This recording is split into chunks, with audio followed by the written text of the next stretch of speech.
Welcome to the Customer Experience 404, episode number 6. On this episode, we've got Paul Dunay, an award-winning marketing expert. With his own unique approach to marketing, he shares his knowledge via his blog, Marketing Darwinism, and is an author of 5 Dummies books, including Facebook Marketing for Dummies, now in its 3rd edition. Welcome to the CX404 Zone. I'm Andrew Mayer of Service Please, as well as at Service Please 20 over on Twitter, where you can discuss with me about everything digital customer experience. This is the show where we talk to people and companies working on improving the customer experience, where we bring them out from behind the curtains and give them a chance to share their secret hot sauce, their recipes, with the rest of us. Our interview partner today is Paul Dunay, an award-winning B2B marketing expert, and today we're going to talk about big data and the customer experience. This show was recorded on Friday the 27th of September, 2013. Okay, thank you for taking time out of your day and joining us on Customer Experience 404. Welcome, Paul, to the CX404 Zone. Oh, thank you, Andrew. Really appreciate it. Very psyched to be here. And we're really happy to have you here on the 404 Zone today. And this will be the first time we've actually covered big data and customer experience. And in an order of just for full disclosure here, well, just to tell everyone, we had a stint a few years back where we both worked for the same company, although different roles. That's right. Paul, you're now currently Global Vice President of Marketing at Maxymiser, specializing in web optimization and analytics. But maybe you could tell us a little bit about yourself and perhaps a few things of where your experiences have come from. Sure. So I tend to think of myself as a pure digital marketer, right? I've grown up digital. I've been using digital. I find a lot of the tools I adopt early, and I try to learn them on my own. In fact, my blog, which you mentioned, really started as a sandbox project for me, so that I could get experience in blogging back in 2006. So, early on adopter of a lot of digital stuff. And so it makes perfect sense that I'm at a place like Maxymiser, which helps a lot of online businesses maximize their revenue from the online channel, helping them with things like testing their site and personalizing their site and getting lots of insights out of the site. So I know it's not a commercial for Maxymiser, but just want to explain why I am where I am. Sure. Now, I know where some of the other places you've worked with as well in the past, and you've worked for, a pretty broad selection of companies, from startups to really large corporations with tens of thousands of employees. Has anything you've learned from working for the large and the small and the challenges they have in working with that online web customer, that are there any similarities or differences or things you've picked up? Well, I think the one thing I really want to highlight is that the business model for all of those businesses is pretty much different when you get online. So if it's a B2B organization, you're typically trying to drive leads, right? If it's a e-commerce organization, you're trying to drive sales. If it's a travel organization, you're trying to drive bookings. If it's a finance organization, you're trying to drive, account funding and, these kinds of things. If it's a media organization, you're trying to sell advertising and get more page views. So the business model is vastly different online per vertical. And when you talk about, trying to make those businesses go digitally, there's, similarity in the sense of they probably all buy some sort of, Google AdWords, and they probably buy some other, types of vehicles that get traffic to their site. But once you get it to the site, that's where things get very interesting as far as how they convert, how they talk to people, how they, amp their business model to be as effective as it possibly can be, essentially by providing the best customer experience possible. So there really are many differences. I mean, it's not just, like you said, just going online. That's not just that's the easier part of the problem. Yeah, and it's fragmenting, right? I mean, we've got all of these tablets and smartphones and different operating systems and different size screens. I mean, it's becoming as complex as the offline environment, and maybe even a bit more. But at the other end of it, you've still got the customer, the person that you're trying to entice to become your lead, to fund you, to buy something, to make the purchase and all there. They're using all these fragmented devices and approaches to interacting with your company there. They all still probably want one and the same thing, so an ease of doing business. or exchanging with you, right? Oh yes, the customer. Right. Let's not forget them. So a lot of research that I've done most recently, I did a banking study. I'm doing a travel study, and I did a mobile commerce study. What was remarkable to me about a lot of those studies was a very common thread of, if it's not easy to use, and you just hit it, Andrew. If it's not easy to use and it doesn't load in a certain amount of time, I'm out of here. And the ramifications of that are not just I'm out of here, it's I'm out of here and I may not come back to see you. Or worse, I'm Mhm. going to directly go to a competitor and probably not do business with you. And this was remarkable to me, especially in the banking study, because here someone saying, all right, if your mobile experience and even your web experience is kind of not so great, I'm going to uproot all of my financial services, dealings, which is not trivial, and move them to somebody who provides me with a better customer experience.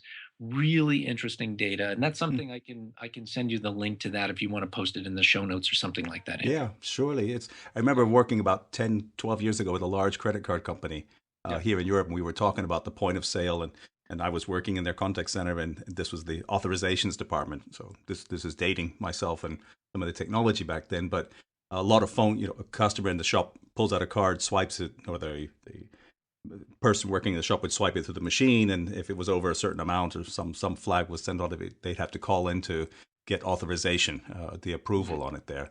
And they had a target where if the phone was not answered within 7 seconds, there was a chance they were going to lose that sale. And I was thinking, I'd worked in lots of contact centers and consulted around a lot of different industries, and I thought 7 second that's almost impossible, right? Yeah, And that's right. but when they explained it to me that the person standing there at the counter, and if it waits longer than 5, 6, 7 seconds to get the authorization, they'll pull out the other credit card.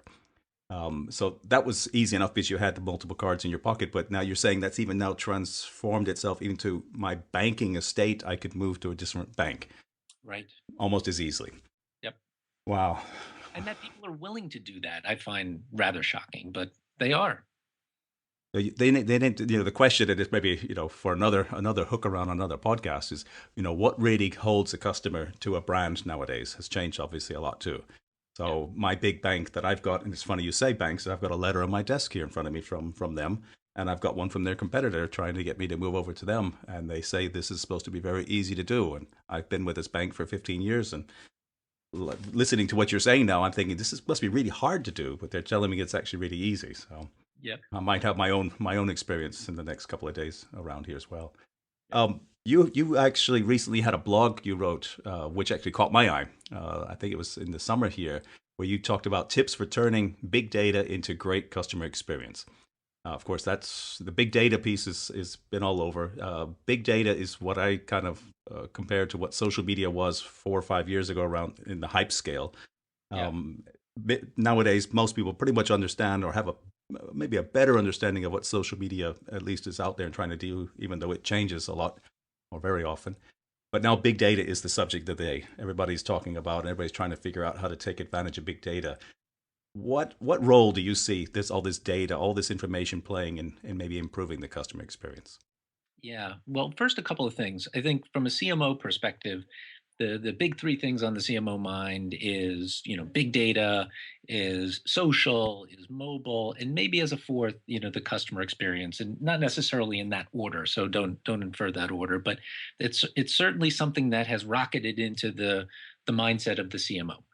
Um, Unlike social media, I don't think it is such a vastly different thing that's coming over the horizon. I mean, they've always been interested in data. There's always been data. There's always been tons of it. We're just happening to be calling it this big data phenomenon. And so my purpose in putting out that blog was to just say, there's some things that you could be doing that would probably help your customer experience, and certainly getting a handle on what your business goals are, and making the data support that, being able to sell that concept internally, create one team that can go get this data and mine this data for you, and wherever you can own it, and own it as far as you can, as far as reaching as possible, but also to make sure that you're using the stuff that is most recent. And as a digital marketer, I find the stuff that they're doing now more interesting than what they've done maybe 3 months, 6 months, 9 months ago. Hmm. Because if they're sitting on my site or they're clicking on my mobile site, you kind of can use that as they're looking for something and they're inferring what they're doing, and you may want to be pretty proactive about how you use that data and making sure that you close that loop wherever possible. So Hmm. I think that customer experience can be informed mostly by data that's in the past, but certainly predicted and enhanced by the stuff that's happening in real time. So that's kind of the big point I was trying to make with that particular Right. blog post. Where is this, and where's the data coming from? What are some of the sources that you Oh, would think of? well, it can come from a lot of different sources. Certainly, website activity, Hmm. social activity now is a big piece to be combined in with CRM data. So we know, don't show Andrew the fuzzy slippers because he just bought the fuzzy slippers 2 weeks ago, Mm. or he just said he liked the fuzzy slippers on Facebook. Why don't we show him the fuzzy slippers today? So, it could be one or any of those. And sort of the bigger the cocktail you make, the better. But this is sort of the way that a lot of our folks are going.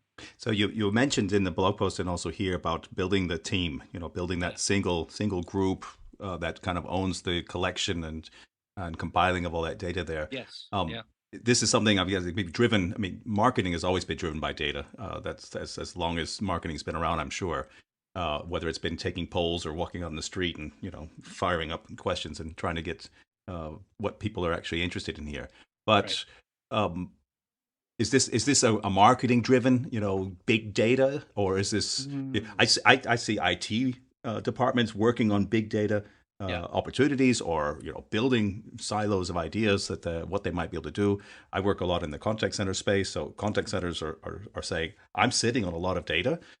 We have a lot of customer interactions. We have a lot of history. We have voice recordings of calls where people are talking about things that most companies aren't mining outside of those silos here. Yeah. So how do we get companies to understand it's going to take a cross silo, a cross company approach here to make this work? Yeah, that's just it. And you happen to hit a topic that I am incredibly fascinated with, which is how companies organize to deliver things, whether that's social media or now even in big data. Um, the commonality is pretty striking when you step back. There's usually either a single person leader with a constellation of people around them, or it's more of a shared communal thing across silo. So that there's, let's say, one person in contact center, one person in marketing, one person in business intelligence, or something like that, and they all communally grow together. The ones that I've seen be most successful are the ones that are, let's say, the hub and spoke model, right? There's a single individual that is uniquely responsible for, Hmm. all data activity and funnels out to all of the cross silos. In my experience and in what I'm seeing now, that is the most effective organizational model for big data, because as you said, it's got to go cross silos and you kind of need someone to lead that area. I think you've seen seeds of this with titles like a chief digital officer, Hmm. sort of a new title these days. I think you're starting to see seeds of that. You may see a chief big data officer. I don't know. I've never heard that before, but it's entirely possible. And then we've also seen customer experience, a chief customer experience officer, these sorts of things. But it's a new emerging area, and I highly recommend that hub and spoke model, which is the most effective model that we've seen across multiple organizations. Yeah, probably until it becomes more of an organic when it grows throughout the organization there. We have a lot, for a couple of years now, we've had the voice of the customer kind Yeah. of role, customer experience specialist or whatever, that has been this kind of umbrella role, supposed to be branching across different parts of the business. But now when we bring in data, which originally I don't think was pretty part of what their focus was Right. there, but what data would they really need to be looking out for in order to make this successful? Well, I get it's the old technology answer, Andrew. It depends, right? I'm thinking about a financial services group that I know, and they're looking at tons of data, and it's mostly data on existing customers, and combining that with the most recent data that they can find online and in social about their customers versus Mhm. maybe a B2B organization where it's not really so driven by CRM. It's more here and now. What is this customer digging around on our site? He's looking at, I don't know, certain kind of servers. Let's show them more of those kinds of things. So some people are a little bit more driven. Some businesses, excuse me, are a little bit more driven by the here and now, and some are driven a little bit more by the history of the company, and then combining in what's new. So it sounds like, from a big data perspective, you need an evangelist somewhere in the business, who could come from probably anywhere or from outside perhaps, but who's going to have to be given enough of room to maneuver around, to enable bringing in people from the marketing, from the business development, the intelligence, the IT, customer care, and even front end sales parts of the business altogether, to help then feed out what's relevant for our business. What do we need to be uh, focusing on, and where might it come from? Right. Right. I mean, I would think they would start with a needs assessment by group. What does the marketing team need? What does sales team need? What Hmm. does operations need? What does product development need? And be able to pull all that together. You're going to need somebody who's got a good project management skill, and someone who's empowered to go across the organization and take in those requirements and then go get all that stuff and start feeding it back out to them. It's not a trivial project for sure. And the big data. I mean, the promise, or at least what one reads about the promise of the big data, is this could be making the difference between the those who succeed and who will be the laggards in the next phase of business here. Those who can really glean the real insight as to what a customer, potential customer, future a customer is doing, wants to do, and predicts that and understands that better, and is offering the right thing at the right moment, in the right proper environment, will succeed versus those who will be running behind, I guess. Right.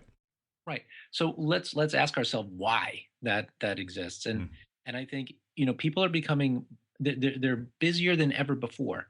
Right. I had a an offline marketer of mine tell me he took out a billboard ad, and nothing happened with the billboard ad. And I wasn't surprised, because I said to him, the people driving by your billboard ad are probably texting, and they're They shouldn't be not texting, seen it. but Well, I know, but they have not seen it, and such. So you need to be extremely timely and relevant these days. And I know that sounds like a gross overstatement, but it's only going to get worse. I mean, just blast out 5 years from now where we're going to be.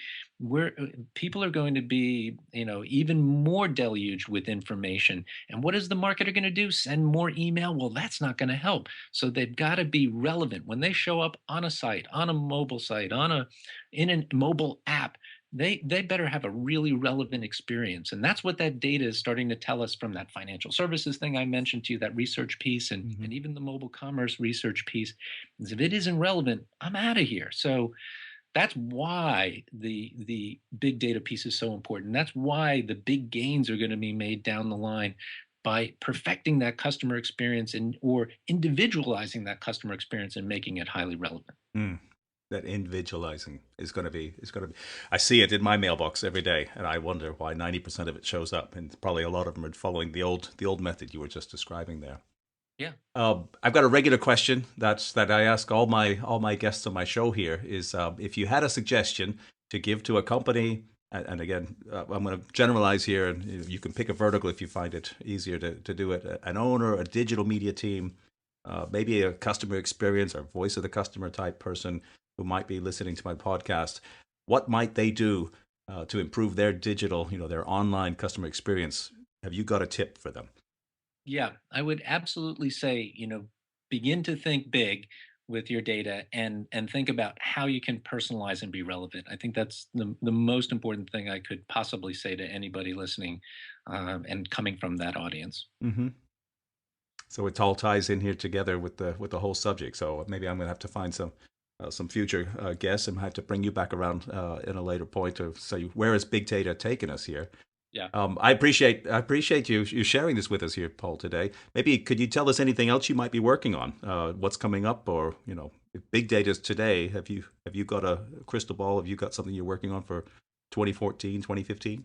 Yeah, I'm working on some data analytics that would be even more predictive. That I can't really disclose, but it's pretty unbelievable. The stuff that we're seeing now. So combining these forms of data can be highly predictive, and that is kind of what I'm really focused on and very passionate about. Sounds scary predictive almost, Yeah, right? in a good way, not the creepy, scary way. So Right. you might be able to tell that I do like those fuzzy shoes, even though I've actually never told anybody.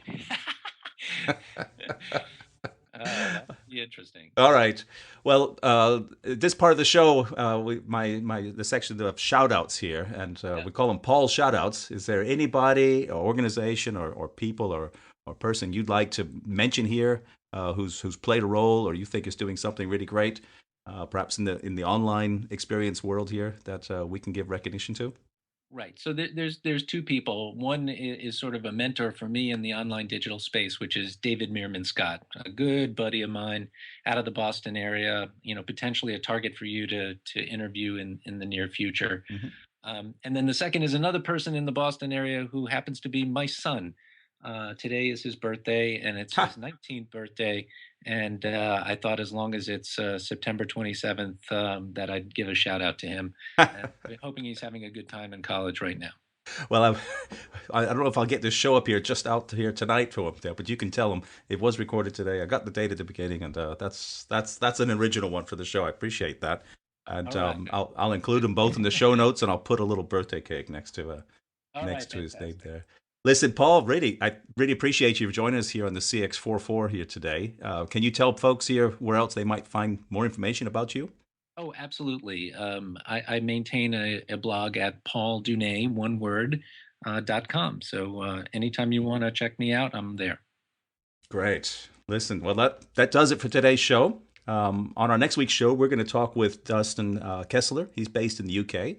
He's a contact center specialist from the digital agency Wrap. Thank you for spending your lunchtime with Customer Experience 404. You can find out more about Customer Experience 404 at the website, www.serviceplease.de. You can also subscribe to this on iTunes or Stitcher. You can as well sign up for our newsletter so you never miss a show. If you have any comments or suggestions for this show, please email us at andrew@serviceplease.de, or you can always reach me over on Twitter at serviceplease20. Thank you.